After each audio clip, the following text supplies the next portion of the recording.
thesis defenses in these strange times, but it's good to be back with all of you. Thank all of you for being here in the virtual environment. So our readers today, and this is also the order that you'll be going in, folks, are Jessamyn, Jacqueline, Caitlin, and Hope. So a nice full slate. And without any further ado, I guess, Penelope, if you're able to mute any mics maybe that are still happening. We'll start with Jessamyn, who I believe is being introduced by Lloyd. Oh, I just muted Lloyd, so. Well, there you go. Unmute me. Can you hear me? Yes. Well, it's my pleasure to introduce Jessamyn this morning.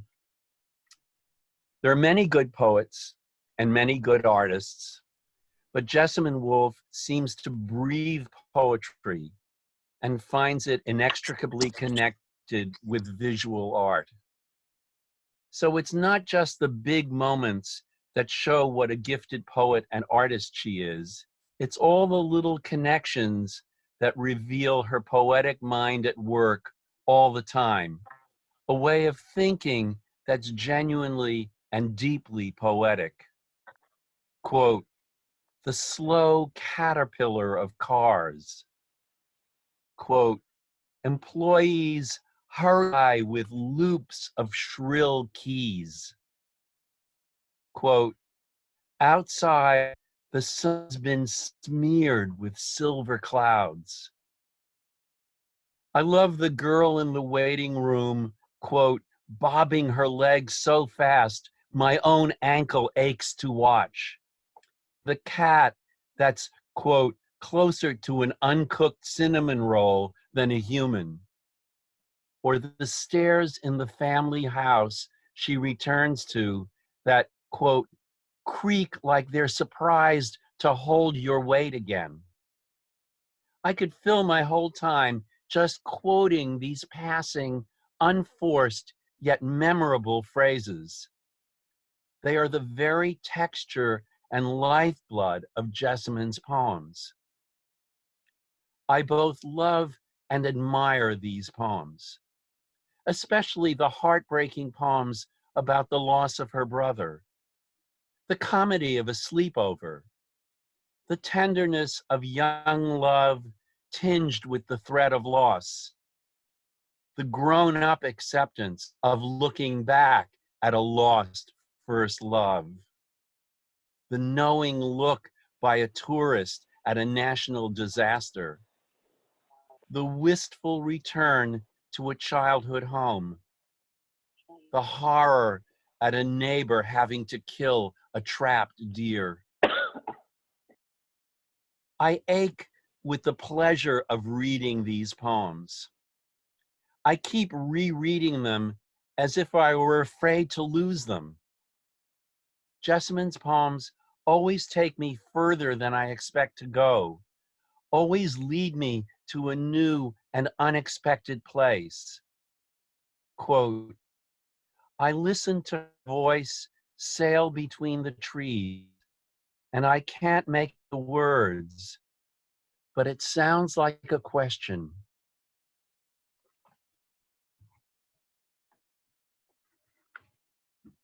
Thank you so much, Lloyd. That was wonderful. Well, I'd like to just start by thanking my professors at UMB. You know, like Lloyd mentioned, the content of my thesis does deal with the death of my eldest brother. And I doubt that I'd have the poetry collection that I have today if I didn't have your unconditional support for the past 3 years, so thank you. And I'd also like to thank my creative writing faculty at CMU who've shown up today. That really means a lot. So I'm going to go ahead and just get started. The first poem I have for you is called Bad News. There's a full moon this Monday night of finals week. It sticks to the sky like a glow-in-the-dark sticker over my scam of an apartment complex. Campus habitat, useless umlaut glowing orange from the sign by the leasing office. Yesterday, I didn't know I'd be walking at midnight. I assumed I'd be asleep. Actually, I didn't think of this time at all. I thought about Tuesday morning, about hanging my head on my way into the classroom, brain flailing over the past and present. Il est là? No, il était là.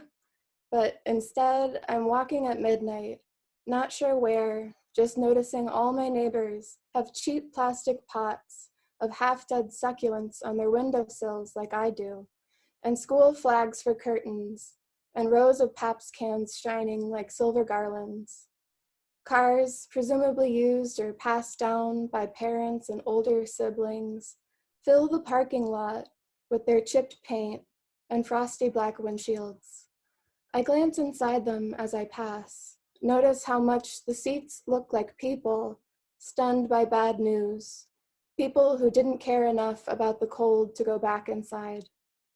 An hour ago, I was a lot like the owners of those cars, splayed on a mattress on the floor. I was dreaming of a warmer, brighter place, the grass on Mackinac Island, my 6th grade field trip, box of fudge in hand, doves flying past the brown legs of horses. Men in Revolutionary Era costumes lit the iron cannon at the top of the hill. Tourists clapped as the flame crawled the cord to claim its gunpowder. I thought the boom would break the sky. How could I know there was a fire burning in real life, not in my apartment, but yours, smoke trespassing from the kitchen to you? Can everybody hear me okay? Yeah, okay. The next poem is called Presage. When I heard you died, I remembered kicking my soccer ball down the alley, dirt clouds racing after its deflated body. Crow wings sputtered on the telephone wire, birds cawed, rah, rah, rah.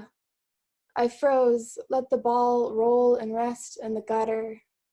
Blood dripped from the neighbor's tree, a red deer hovering in the sap-stained branches. My eyes traced the twine-tied hooves as Deborah coughed from her back porch, got its antlers stuck in our fence, didn't have any other choice but to kill it. I stared at the deer's neck, where its head used to be, swear I could feel antlers growing out of me. All of it. Let it all grow black. The branches, the snow, the stars, those beaming cowards hidden behind winter clouds. I won't watch the day turn out its blues, won't even glance as evening tosses in her reds. I ignore the light in my peripheral, my phone, a stack of condolence cards since yesterday.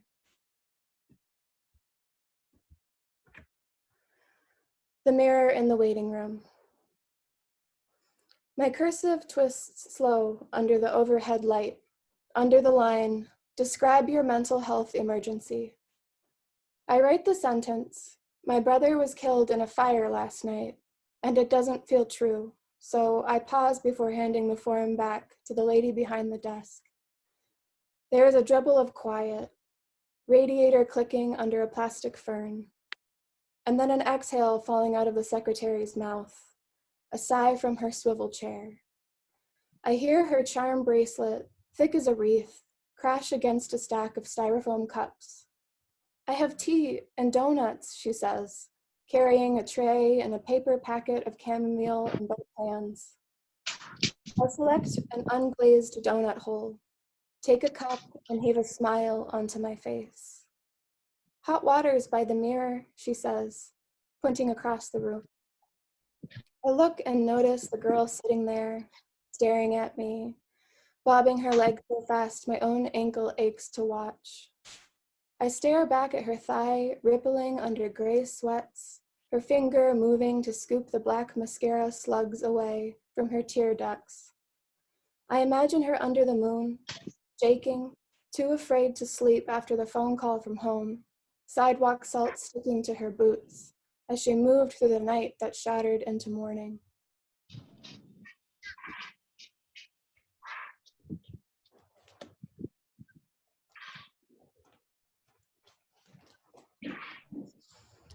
Organs.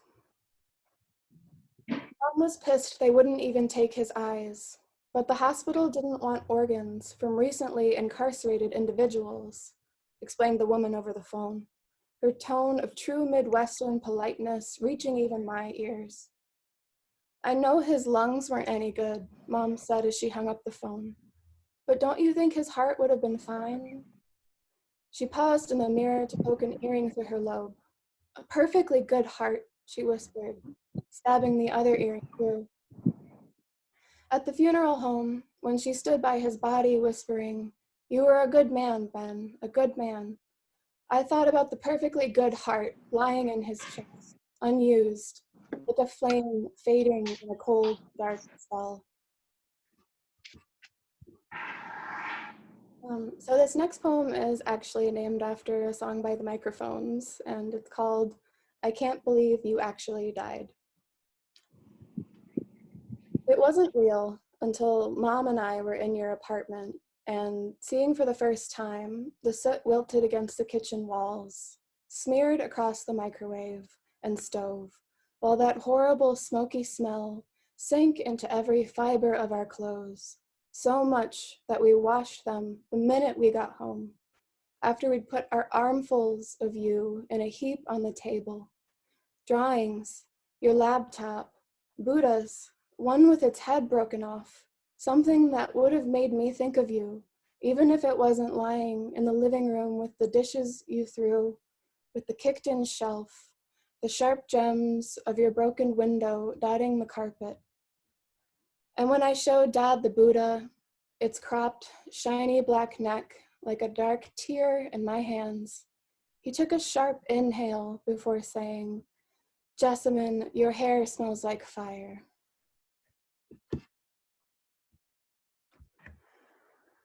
Temperance. Today is my birthday. As I walk down the stairs, the windows offer calico clouds and the hues of a glowing tree line, blushed and soft. My family has hung yellow paper in the kitchen, cut into celebratory stars, steam seeping from a deep peach pie. Maybe it's today I learned that I'm ungrateful, but this is what it's like when your brother is dead. The sweet-baked goodness washed down with tea, a sunrise yellow like the fruit beneath the crust, a paper-made sky, and still I hold my breath when the doorbell sings of presents. I look out the window again, and a heron steps its long legs through the marigold reeds, like past the spider-webbed kayaks, like a one-man funeral march, only I can see.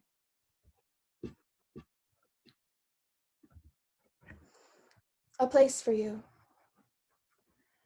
In the HomeGoods section of TJ Maxx, I waste time looking at fake succulents, bending their sticky but pretty leaves in all directions. Across the aisle, rows of decorative glass jars line the shelves. A large one stands out, flowers painted at its bottom, shine pink in the fluorescent light. As I hold it, kids and their moms push red carts around me. Employees hurry by with loops full of shrill keys.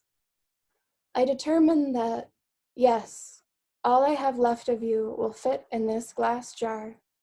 Pictures of you at the piano, the plastic Pokemon won in a bet, your charcoal drawings if I fold them. The woman working the counter compliments my choice as she wraps it in pale, crinkling paper. This would be great for a candle. It really catches the light. Outside, the sun's been smeared with silver clouds. I walk home underneath its haze, crying so hard I think my eyes will burst and fall like rain at my feet.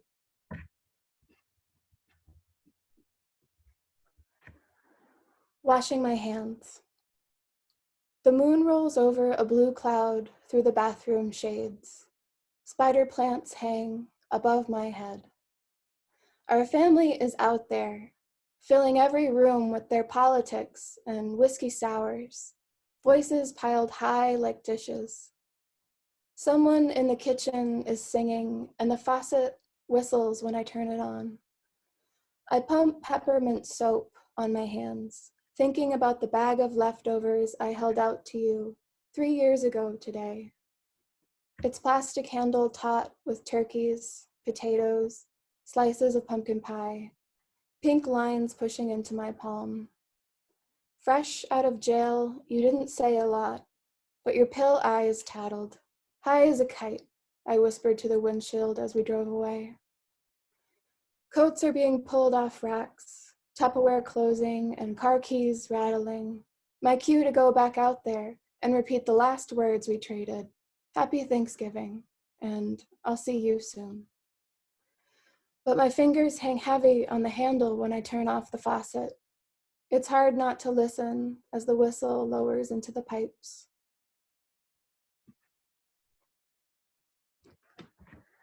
My brother walks down Pleasant Street for the person I laughed at. My roommate presses the bong against her bathrobe. We're bullshitting on the back porch like we do when the madman comes walking down Pleasant Street. His screams arrive long before his body, and we sit there as stones while he passes, his arms like two kites in a gust of wind.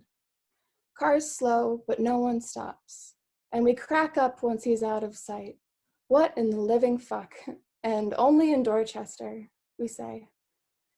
Even though we both know this isn't true. I especially know this isn't true. When I was 8, my mom held my hand on the bus because I was afraid of the crazy man yelling in the back seat. She said he was sick like my brother. Ben's scary sometimes, I argued, but not like that. She shouldered her purse as we got up for our stop, and I eyed the man at the back of the bus one last time. He rocked side to side in his seat. That could be your brother if he didn't have us, she said. My roommate and I fall silent as the man's screams circle back, echoed by the curb. It makes me wonder where his us was, and if anyone ever laughed at my brother like that.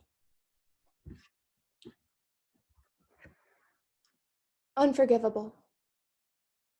Our nightmare came true. You were sad and sick, and now you're dead, becoming the worst thing you could be, a memory.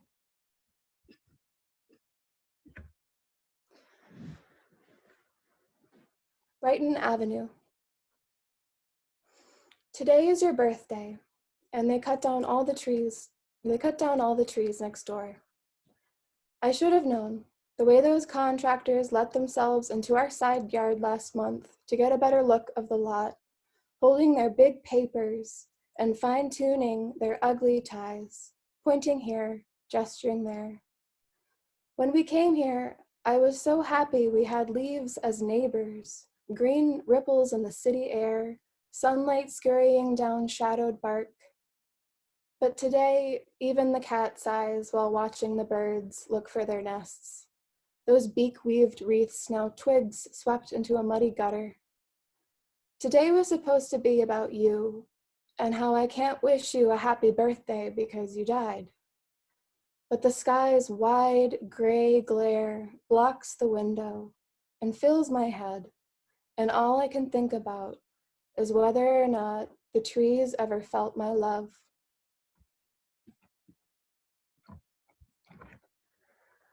Work dream. I daydream through my shift, stare through stiff rainbows of dried flowers hung from the ceiling, sneak bites of day-old cider donuts between customers that only see a register. A lull sprouts and leaves the radio fuzz overhead.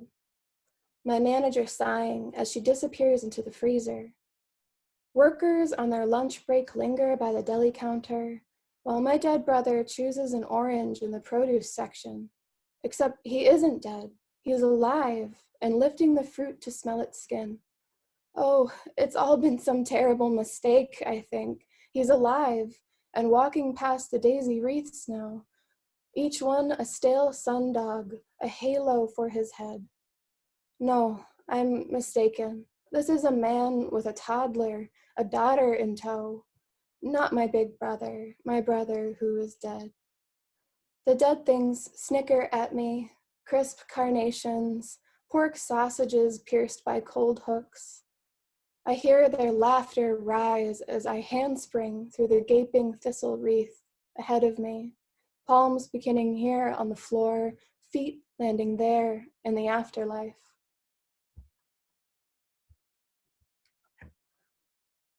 The hiding place of rabbits.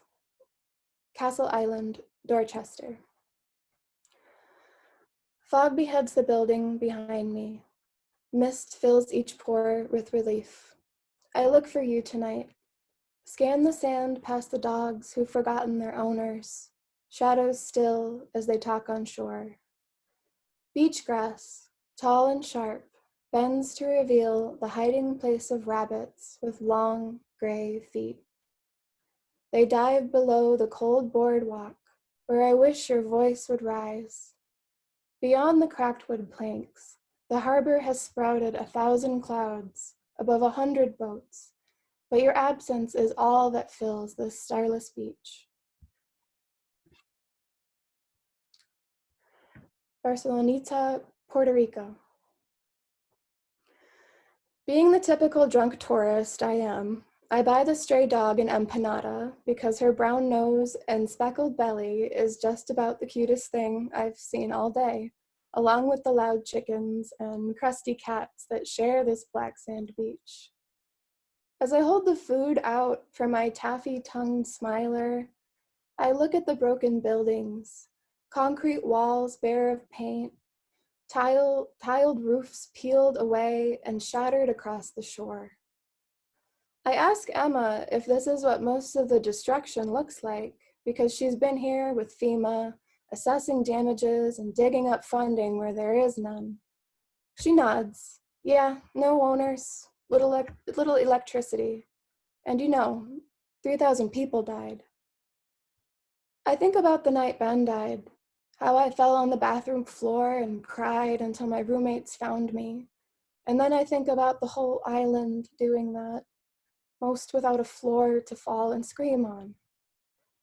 The dog rolls over on my toes, blinking at the sun. Emma bends down to knead her patchy ears and says, "Everyone lost someone here." Okay, so I'm going to diverge a little bit. I'd like to read a few poems about boys. So this first one is called First Love for Hunter. I thought I'd hate this, thought I'd be jealous enough to shut off my phone and throw it across the bed. But I scroll through because I like your pink and gray suit, the flowers and the absence of religion. Your best friends forever, just a bunch of drunk nerds in my head, sit on a bench pressed around you, arms gathered on your shoulders. You are happy, and I would know. As you face her, the sun, sliding in the folds of her dress. She's cute, caught in a laugh at the altar, sandy curls cupped by a veil. I'm even more surprised when I don't think back to your mom's 3 Weimaraners, or your blue-gray house, or the woods beyond your deck that you hated, swore off because of all the goddamn ticks. No, I don't think back to 16. I don't think about your black Jeep, your bad hair in high school, or your Lovecraft books. I just press down the heart reaction on your post and keep on scrolling.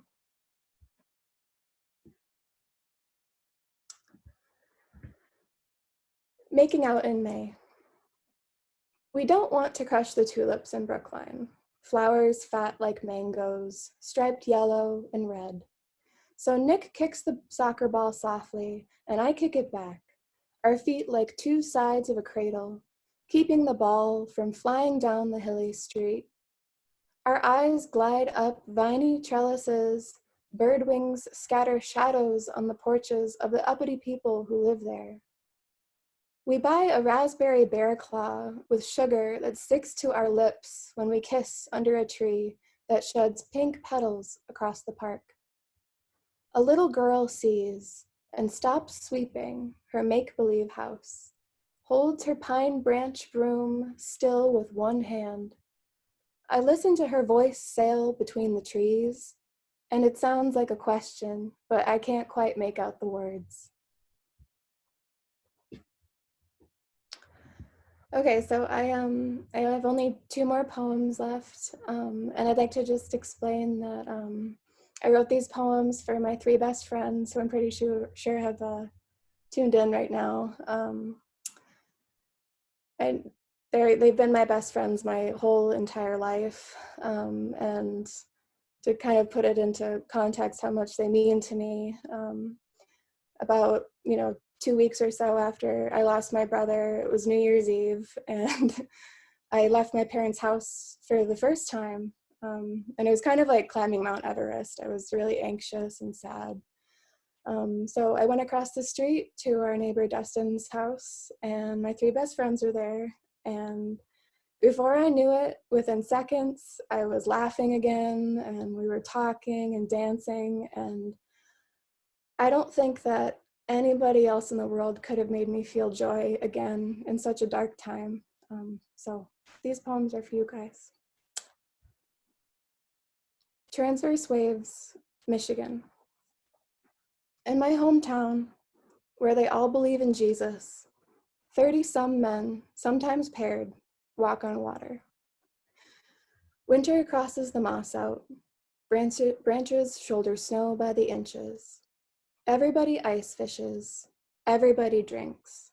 But the young have to make their own fun in a place like this. So I climb on top of the refrigerator with a Burger King crown pressed around my head. I jump out at the friend I haven't seen in a while. Everybody screams, everybody laughs, everybody drinks, and everybody else thinks blue lives matter here. The sports store downtown hangs t-shirts that say so. There's so much stillness you hear every car go by. A sound like paper tearing, the slush spray under tires. Young people sigh behind restaurant kitchen doors, behind local bars, behind actual steel bars at the Mason County Jail. In the summer, we have heaps of soft beach. My friends and I swim through the dark lake while the sunset, an overturned fruit basket, tumbles pink and orange clouds overhead. We stay where our feet touch the bottom. We avoid the bowfin for their prehistoric faces. On shore, the sand is still hot under our towels, and our heads balance on our palms as we lie breathing. Okay, and this is my last poem. Stars Below Us, for Emily, Miranda, and Emma. Streetlights slice the shadows of the skate park by the beach. Our laughs bubble by the oak trees over the candy wrappers caught in the dark parking lot. Pink becomes purple as we take our usual seats on the edge of the bowl, facing the lake. We point down at the stars, smeared orbs in the water, flickered by every leaping fish, ripples that suggest life hovers between it all, the night sky and crawling satellites, the lake that slides back and forth to shush us. Thank you.